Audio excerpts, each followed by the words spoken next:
Welcome to Coffee and History, a conversation with Alabama Heritage. We are your hosts. I'm Rebecca Mender. I'm Susan Reynolds. And I'm Caroline Gazera McKenzie. Join us as we sit down with some of the most fascinating figures in the state of Alabama. Over a hot or iced cup of coffee, we explore the captivating tales of Alabama, stories that educate, inspire, and hopefully entertain. We're thrilled to have all of you here with us. You know, listeners, we have this one segment that we like to call Did You Know? And it's a fun fact that we pull that's, something interesting that maybe you don't know. It may be something that we don't know here on our team. But it's just something a little bit more informational that's about the state of Alabama. Did you know in Dallas County, Alabama, during the Civil War, more than 1,000 Union prisoners kept at the Confederate Cahaba Federal Prison died when the Sultana steamer that was used to transport them back north exploded and sank in the Mississippi River?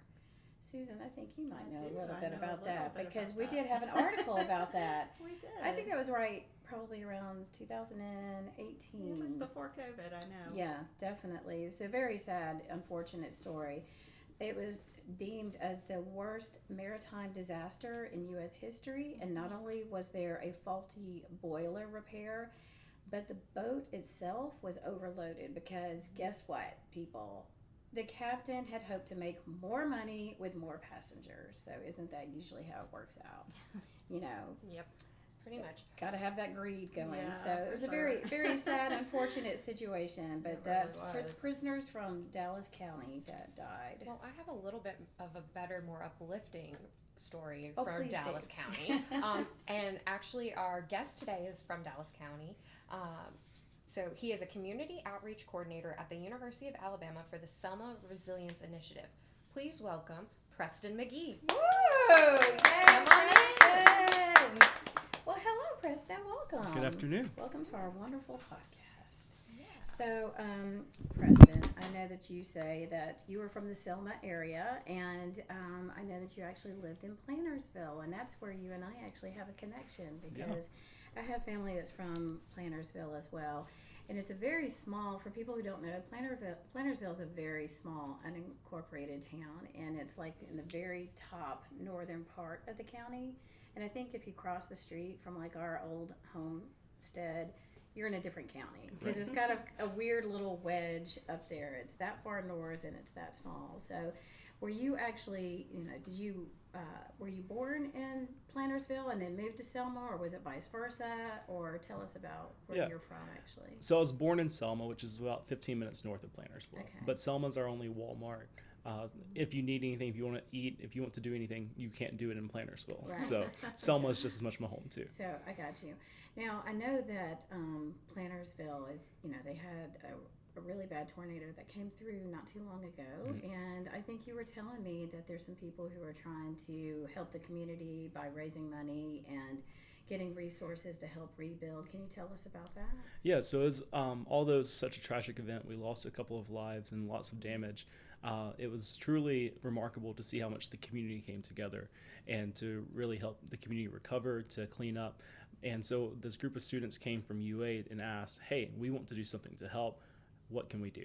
And I said, really, unless you can get some chainsaws, some bucket trucks and whatnot, so I challenged them to think outside the box. And so they came back and said, well, what if we did like a historical marker to honor the lives lost, honor the victims, honor those who received damage, and to really talk about the recovery. And I said, that's a great idea. Talked to a couple of people that were affected by it, the people who lost family members, and the overall community said, that's a great idea. And so the students said, we'll do this. Let's do this. I worked with them to get a marker designed, and now they're just raising money for it. Nice. So are you working with the Alabama Historical Association to get the marker, or which group is going to help you get that designed? So not directly with them, but we are working with SUA Studios, who does Alabama's historical markers. I got you. Yeah. Nice. So any ideas how good the fundraiser's going? Or do you have a website where people can go drop that. to help contribute to that? So the they've raised about $600 to $700 themselves. The total marker for fabrication and installation will be about $2,700. So we need about $2,000. The goal is to get it placed around the 1 year anniversary, so next March. So we still got some time. There's a GoFundMe set up, and that can be found at gofundme.com/f/remembering-lives-lost-plannersville-tornado. Excellent. Memorial also- Fund. Apologies. And it will also be included in the link in the bio. Yeah, Yes. so we will definitely link that out so people can actually have an opportunity to contribute to That that. would be great. So, and you'll have to keep us posted and let Yeah. us know how it's going. And if there's, are you going to be able to attend when they do the 1 year marker Oh, and installation? Definitely hope so. Would love to and- invite you all. Yeah, we would We'd love love to to go and do a little field trip there, and Yeah. I can show you guys where my family had their. We used to have family reunions down there, and nobody does that anymore. And I wish they did. So yes, we would definitely like to be a part of that, and we'll keep our listeners and our viewers up to date on how that progress is. Of and course. thank you for sharing that. Yeah. That's really important. And at the bottom of the marker, it'll say "Placed by friends from within, near, and far, whose hearts were stirred to stand with Plannersville." And I think that's that really really nice. really Yeah. stands with the spirit of Plannersville. And I'll tell everyone, it's $2,700. If we had 27 people, give $100. Yeah. Very doable. But Very doable. 54 people give $50. So we can Yeah. get this done. Yeah. Most definitely, and I think it'll be done before this podcast probably even airs. So thank you for all of that you're doing. Yeah, definitely. Now, a big part of Dallas County's story is everything that's happened in Selma for so many years, including its role in American civil rights movement. You are now heading up a new program to help that community. Can you tell us a little bit more about that? Yes, so it's called the Selma Resilience Initiative. It's housed outside the Culverhouse College of Business, but I always start with that by saying, although it's in Culverhouse, it's a campus-wide effort. We have buy-in from across campus and other universities. My larger vision for this is for it to be a whole campus initiative with buy-in from other universities across the state, whether it's Miles College, Auburn University, UAB, Alabama State University. But this idea originated with our dean, Dean K. Palin. Probably about 2.5 years ago, she sat down with her strategic planning team and said, I want us to sit down and rethink our approach to societal impact. Rather than going to different communities and doing a project here, doing a project there, and then cleaning our hands, what if we chose an area to focus on for an extended period of time to foster sustainable impact that outlasts us? And so we already had a couple different efforts in Selma, and so what they decided to do was they created a 5-year plan where they would identify 2 areas to focus on. One of those areas was going to be Selma. Within that first year, they realized Selma was the place that they needed to do. And so they focused on Selma, they did site visits, talked with the community leaders, and about 2 years ago, maybe a year and a half ago, that's when they were basically told, hey, if you're serious about this, if you really want to make an impact and show the community that you're serious, then put a full-time person here that wakes up and says, this is my job to wake up and link arms with this community and help move it forward. So are you based in is your like quote unquote office, are you in Selma, or do you have an office here at the University of Alabama, or both? Or Yeah. how does that work? So I'm back living in Selma. My office is in downtown Selma on Church Street. It's right around the corner from the historic Edmund Pettus Bridge. And I'm usually still on campus about once a week or so to report back and talk with campus partners. And that's about, what, a 2-hour drive? Just an hour and a half. For all the way from Selma, an hour and a half. You can probably get there in a few minutes under. It's not Nice. that bad, yeah. We do not encourage speeding, just so you know. No. If you ever do make that drive, I always highly suggest taking Alabama State Highway 22 to Maplesville and up 82, which turns into McFarland. Do not go the back way because you'll lose service and everything. So. Okay. And Good to that know. is the information we need. Because I need service, or else I will feel like I'm in the middle of nowhere. So Because you will have been in the middle of nowhere. Because Yes. there's long stretches of if I that can't drive. be found, that's a problem. I And need if you to- take that route, you go through Plannersville. So Yes. I need people to be able to find me, okay? So what type of impact do you foresee this initiative taking in economic revitalization of Selma? Yeah, so I like to answer that question through a couple different perspectives. If you look at it on the immediate impact and building a presence of UA in Selma, showing the people in Selma that an institution like the university truly cares enough to, one, put someone there and say, hey, or say that we're not leaving. Like, we're here to figure this out, to identify the problems that you give us, identify ways that we can activate and engage. But if you look at it from a long-term perspective, you can look at how can a higher education institution truly make an impact in a community like Selma, Dallas County, the Black Belt.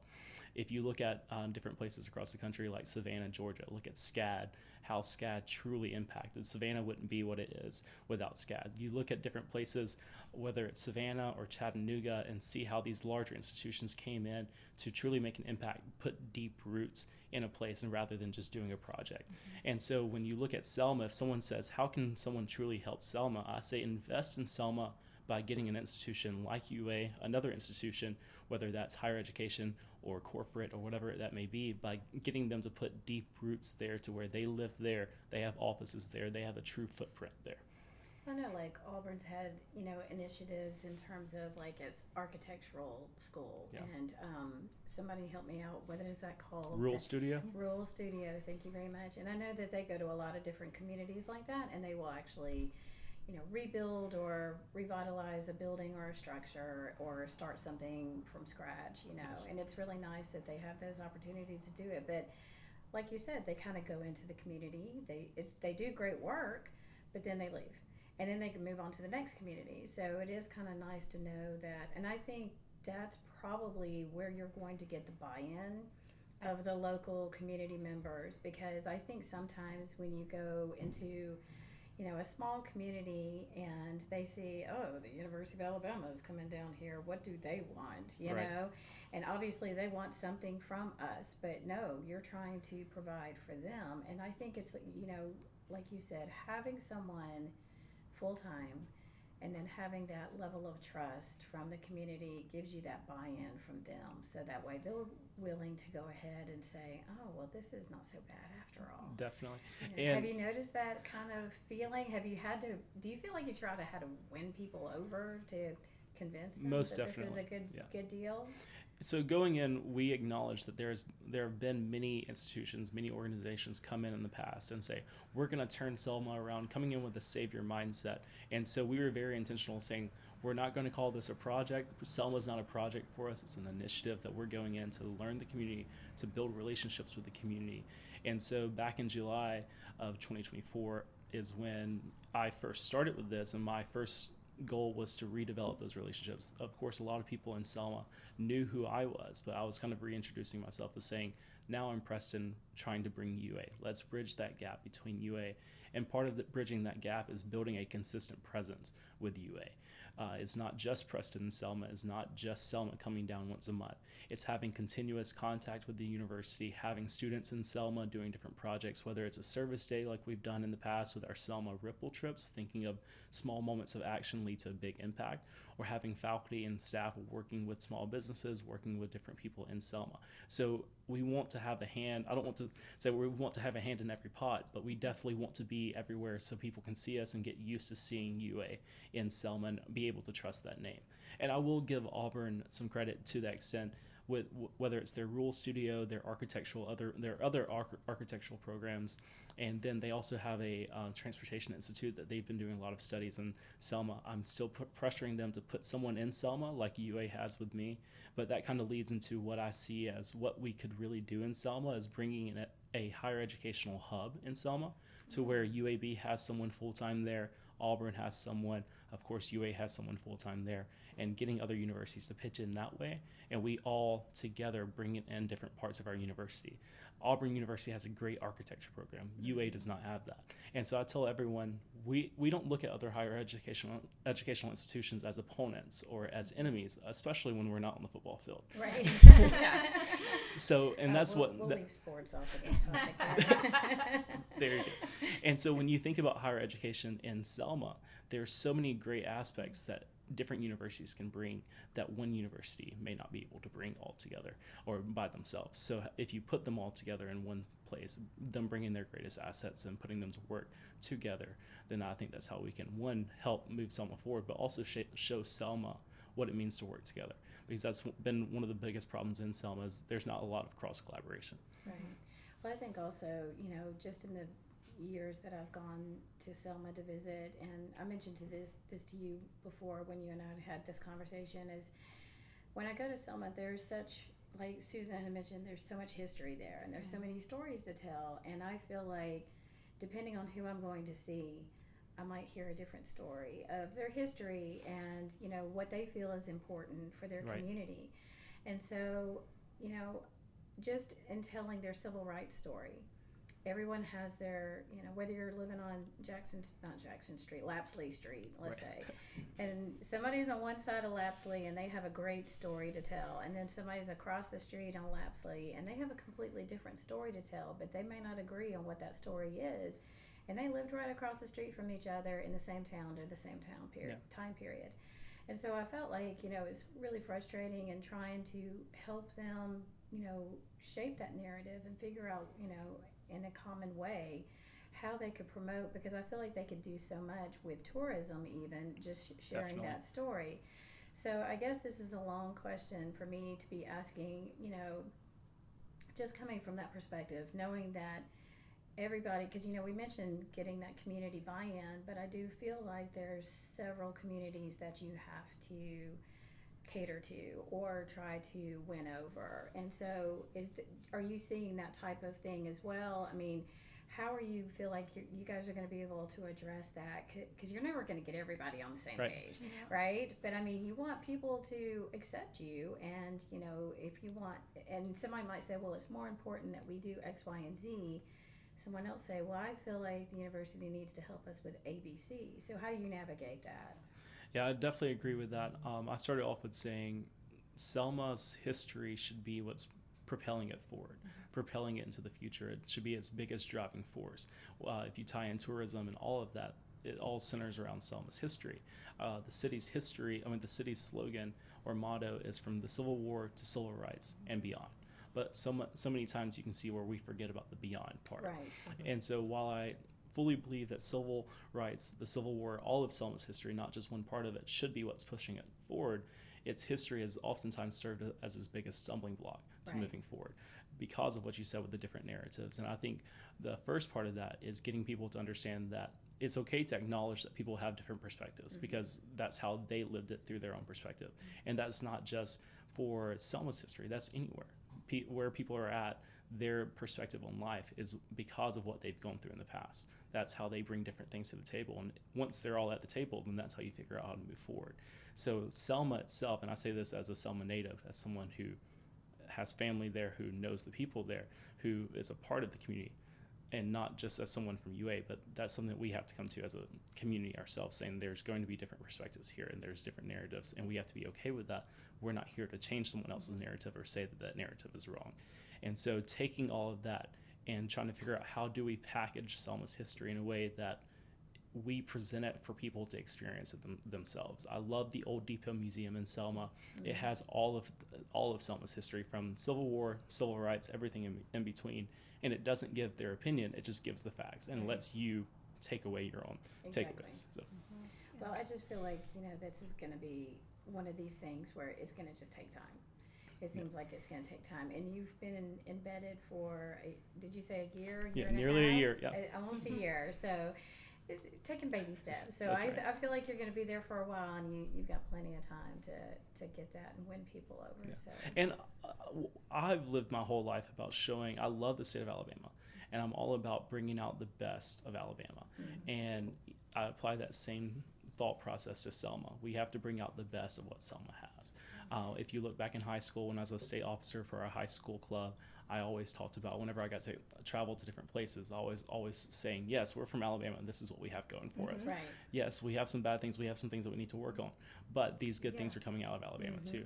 That followed me to campus when I was a capstone man, showing the best of what UA had to offer, which was the flagship university of the state. So there's great things about Alabama, and if we want the state to move forward, we have to make sure that communities like Selma are moving forward as well. Definitely. Can you tell us more about the Selma Roots store and Yes. how that works into everything? So Selma Roots was one of the first initiatives, first efforts from Culver House, working with Professor Lisa McKinney, collaboration between Culver House College of Business and the College of Human Environmental Sciences. they worked together with Miss Betty Oldroyd to put together the store. She already had an active store in a different location in Selma, but they worked with her to put together Selma Roots, a family store, and it functions with a purchase with a purpose mindset, to where all the proceeds go towards her and Pastor Grayson's food ministry for the community. And so CHES students came in and helped with the layout of the store, the design, and Culver House students, of course, brought in all the business aspect. But together, they had students there working to lay out the store, to put it together, work with Miss Betty. And the students with Professor McKinney are part of the LIFT group from Culver House, and they're still going down there once every month at least. And tell us what that is. So the LIFT, I did whenever I was in undergrad. LIFT was a program where I was able to go to a local community center and teach computer classes. So they do lots of different community service projects and community service efforts in both Tuscaloosa and outside places. They used to do accounting or tax help in Selma. And I think that program fizzled out because there's other tax services available to anyone in Selma now. But they've kind of replaced that with different efforts like Selma Roots. Right. Fascinating. So you did mention previously that your dean was interested in, relaunching this program into something more.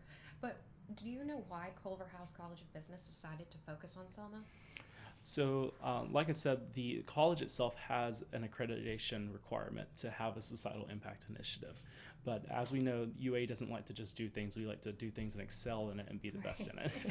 Yes, we like to be the best. Right. So we didn't want to just do this little project to say, yeah, we do that and put it in our accreditation report. We said, are we actually making an impact? Are we just putting this on paper, or are we actually making a change and making an impact? And so Culver House already had efforts in Selma through LIFT. The tax services, Selma Roots, different research projects were happening in Selma. And so we knew the need there. And if you look at Selma, it's the Queen City of the Black Belt. And so what happens in Selma has a strong potential to impact the rest of the Black Belt. And that is, of course, the area of Alabama that's categorized as the underserved, one of the weakest links of Alabama when it comes to prosperity and whatnot. And so if you can impact Selma in a positive way, shed a positive light on Selma, that's going to impact the rest of the Black Belt, which is going to impact the state. Kind of like a domino effect there. That's right. So then you can actually start working in other smaller communities as well. Do you know what the population is? I'm going to throw you a question. Of Selma? Yeah. Do you? 17,000. 17,000. Okay, so it's more than actually I thought it was going to be. I thought it was going to be less than that. So it's actually dropped significantly. We used to be closer probably to 35,000. But over the past couple of decades, so Craig Airfield used to be home to the Air Force. Right. It was Air Force Base. And when when the Air Force left, a lot of people left Selma, and just ever since it's been slowly dwindling. I think we've kind of flatlined. We still have a slow decline, but for the most part. Well, now that you're there, right? Yeah. So you're going to change things. You can add one in this next It's episode. really important for especially younger generations to commit to the state of Alabama. I just did so myself. It seems like you're about to commit completely to Selma, and that's what the state needs for us to propel it forward. Right. I completely agree. As opposed to just graduating and then leaving. moving on to another state. No, that's the whole point, is they Wanna want keep us you here. to commit to Alabama and understand that Alabama is important, and it's true. And I'm so glad you mentioned that. That was one of the, I don't want to say a pet peeve, but one thing that I always harped on during my time at Alabama is one of the biggest reasons why I came to UA was because of the population of out-of-state students. At that time, we were, I think, 56% in-state, 44% out-of-state. And I loved that I could come to Alabama and have that out-of-state experience, but right here in our state. Right. And I think that made it truly so special. One of my best friends was from North Dakota. I didn't really believe North Dakota existed before. And because you just didn't know anybody there. Yeah, there you That's go. all. Well, there's only like 7 people there. there.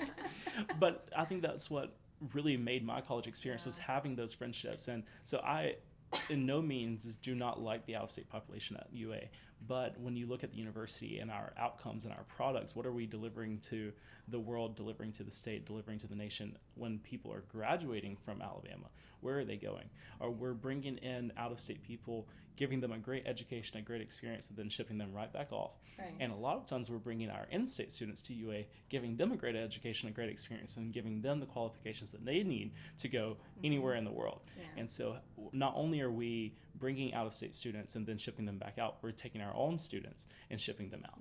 And so how can we, of course, I'm not saying that everyone needs to stay in the state, because I'm also all 4 students going to get an experience to bring back to Alabama, because I think that increases the capacity of the people in Alabama, is having an experience that you can bring back to somewhere, a new experience that you may not see in Alabama. And so if you only stick to what you know, then you can't ever move forward. So I think there's a good balance there. But part of this initiative is showing the people, especially those coming from out of state, but also those from in-state, the people from Birmingham, the people from Mobile who have not seen all the different parts of Selma or of the state. There's so many that have never been to Selma. A lot of them don't know the history of Selma, and they're from the state of Alabama. I'm like, how?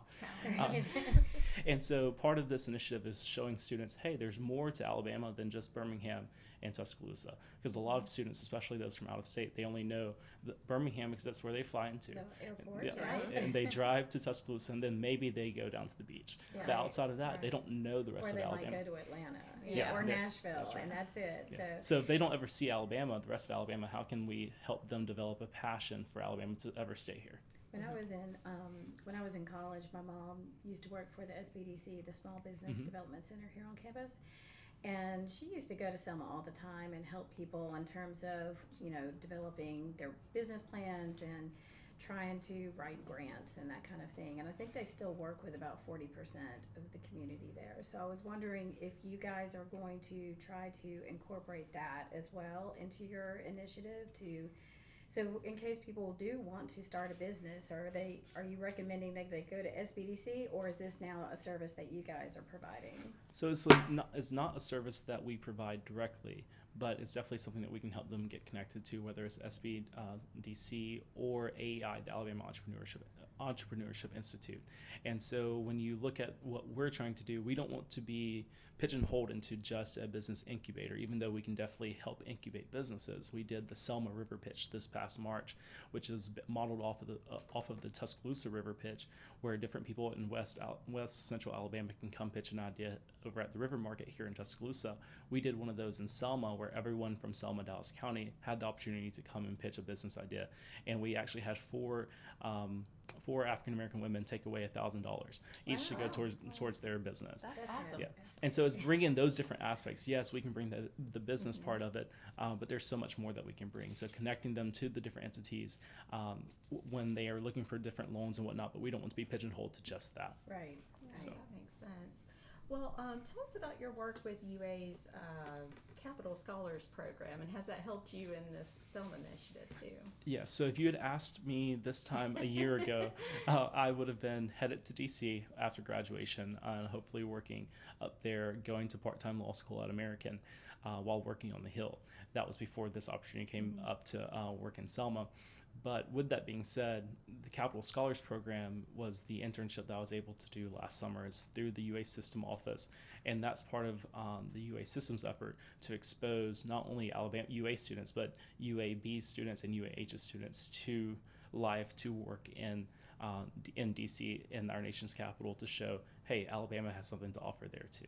And so I was honored to be selected as part of the inaugural class of Capital Scholars. I had the chance to work or to intern in Senator Tuberville's office throughout that program, but Capital Scholars also gave us lots of experiences off of Capitol Hill, going to the Supreme Court, seeing Justice Thomas's office, his chambers, all of that. So that was a really cool experience. Yeah, That sounds amazing. awesome. That is quite an honor. It is, yeah. Congratulations. Thank you.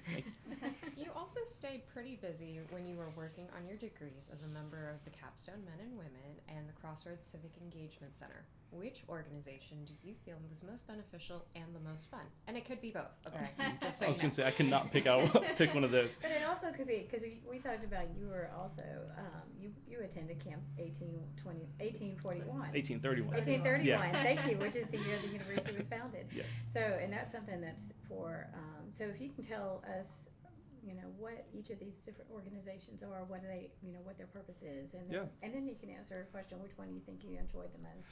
Okay, so I'll start with camp because that's kind of where my time at UA started. Camp 1831 happens the week or 2 weeks before classes start. And so back in the fall of 19 is when I started my time at UA, did Camp 1831, and it was basically a freshman experience starter session. Like, you got to see all of campus, meet a lot of different people. In my year, there were lots of different people from both fraternities, sororities, and non-Greek life. And me, being a first-gen student, I really enjoyed it because it exposed me to all of that in for me, it really was like college 101 in like 3 days.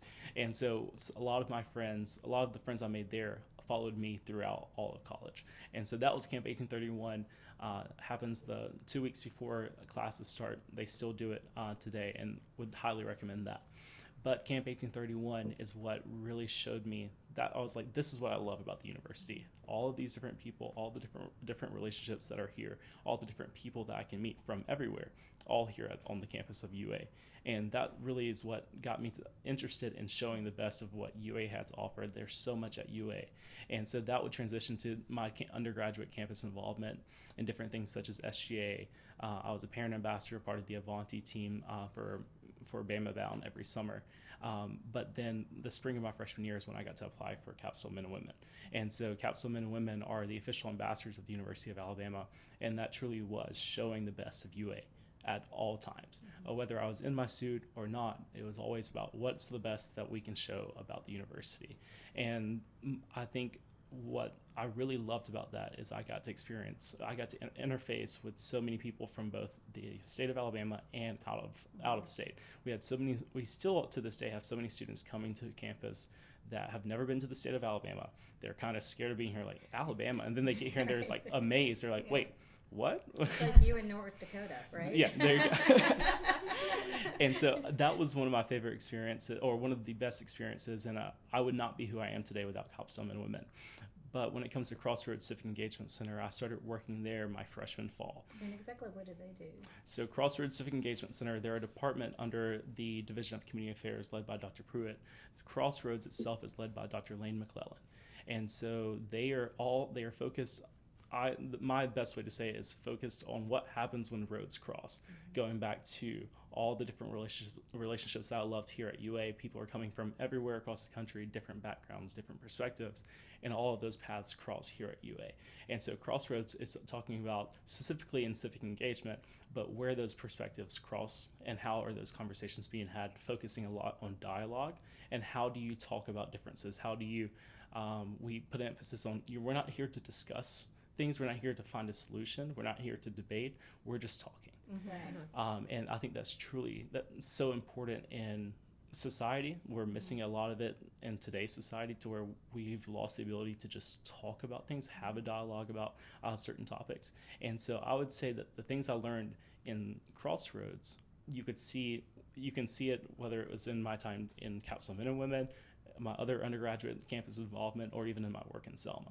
And so both of those two organizations had a large impact on who I am today, but also throughout my time, whether I was a leader or a part of whatever organization it was. The Black Grown Institute, I was also part of that. So I got skills from both of those that helped me in various different ways, and very different ways, but all of them contributed to who I am today. Well, that's amazing. Okay, I just have to ask, when did you study?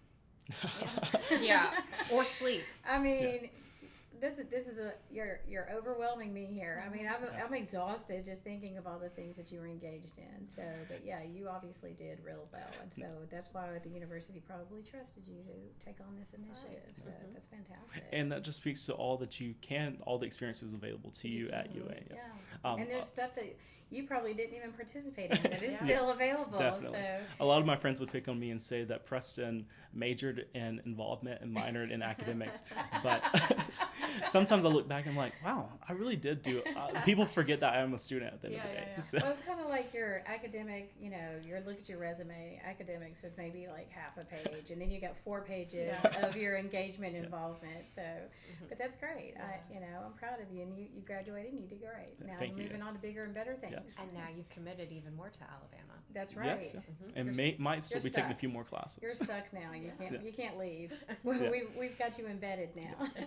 Well, we've enjoyed talking with you quite a bit.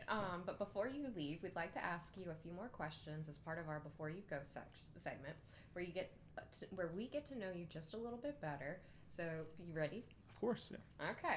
Spicy or mild? Mild. Okay. Who is someone you would like to meet? Who I would like to meet. Oh, my And first. they could be dead or alive. Well, the first thing that came to mind was God, and I hope to meet him one day. You will. I have a feeling you will. Yeah. But someone that I would like to meet. I have an aunt. This is a little sentimental. I have an aunt that passed away before I was born. I'd really like to meet her. And again, someone else that I hope to meet one day. So, Yes, yeah. and I'm sure you will. Yeah. So one of these must go. Baseball, football, or basketball? Basketball. Really? It's too much going back and forth. It's like even watching it, I'm like, So this- you don't like tennis or hockey either then? tennis is a little better, but hockey, I'm just not. I didn't grow up No. watching hockey. No. Okay. So, I love Well, watching the University baseball of though. Alabama does have a hockey They team, do. so we have talked Yeah. about that. Greg so yes. Drevny, since you mentioned it, Greg Drevny, who I think coaches the UA hockey team, is one of the leaders of our partner in Selma, DCSOS at Arsenal Place. So there's another UA connection See? to Selma. See, So so now you like hockey. yes, if it supports UA, then yes. Okay. I'm there supportive of UA hockey. There you go. If you Excellent. had to live in another country for 1 year, where would it be? I love Portugal. I got to study abroad there. It was my first experience ever being in a country that didn't speak English, but I loved it. So Portugal, or I also loved England. So Nice. Yeah, that's awesome. Do you have a lucky number? I say 13 because that's the day I was born. I was born on Friday the 13th. Yeah. So a lot of people don't consider that to be lucky, but it's worked out pretty well I for think me. it's lucky. Yeah. So you and Taylor Swift. That's So right. anyway. We love it. So are you an early bird or a night owl? Early bird. Oh, smart If you- person, yes. If you had to sing a song at karaoke right now, what would it be? What would the song be? I'm not. I would say Sweet Home Alabama, but I love Life is a Highway. Mhm. Okay. Oh, yeah, Will you that's a sing it good for one. us now? No. Okay. We're not at karaoke. If Well, you we want could listeners, be. we're trying to grow listeners, not scare them away. Yeah. Well, as a little kid, what did you want to be? I wanted to be a chef, an Uh-huh. artist. At one point, I wanted to be a doctor, but I really wanted to be a chef, or a chef and an artist. Yeah. So, but are you a good cook? No. Okay. That's all right. I understand that. Yeah. So, what is something unusual that we might find in your office? I have a lamp that has an elephant base. Oh. And then I also have a bunch of candles in my office right now. So those candles represent Lighting Selma, an initiative to light the Edmund Pettus Bridge professionally. If you want to learn more about that, you can go to lightingselma.com. Aw. Yeah. Like And that. by the way, what is the website for the Selma Initiative? Let's give that a Yeah. shout out. Why don't we do that? So SRI, which is the Selma Resilience Initiative, its website, you can get to it by just going to selma.ua.edu. Okay. Excellent, Very easy. excellent. Well, you know, Preston McGee, we have really enjoyed talking to you today, so thank you for joining us. Thank you for having me. And we also thank you, our listeners and our viewers, for joining us for this edition of Coffee and History, a conversation with Alabama Heritage. Don't forget you can find our podcast on our website at alabamaheritage.com, which is also where you can subscribe to our quarterly history magazine. Or give it as a gift. It's a perfect gift. 4 times a year, you only have to think about it once. Amen, sister. So wherever you listen or if you watch us on YouTube channel, we appreciate you. We want you to like and subscribe to our podcast. We also have extended, unedited versions on YouTube, so those could be kind of fun to watch, and then you get to see what we all look like. So thank you for everybody joining us. Until next time, we'll see you, but I think I need some more coffee. Bye, everybody. Bye.